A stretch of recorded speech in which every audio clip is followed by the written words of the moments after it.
วยเกิดเชื่อปุ้มใจอ่ะไม่รู้เอาเงินวางไว้ที่ไหนแล้วเนี่ยรวย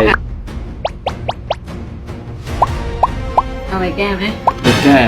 ขอให้เห็นถึงปัญหาเดี๋ยวแก้เองเป็นไงโอ้โหคำพูดคำจาเฮียเก่งชิบหายเปิดมาร้องยังหมามาอยู่มีถ้วยมีปลา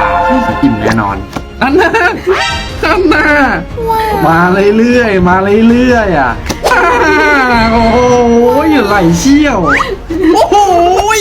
แค่นี้พอมั้งพอแล้วมั้ง5 ใบไม่ต้องแล้วคิดว่าแค่นี้แหละ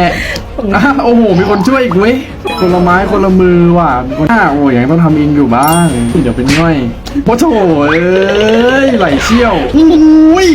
โอ้โหกุ้มใจไม่รู้เอาเงินวางไว้ที่ไหนรวยเกิดเชื่อกุ้มใจอ่ะไม่รู้เอาเงินวางไว้ที่ไหนแล้วเนี่ยรวย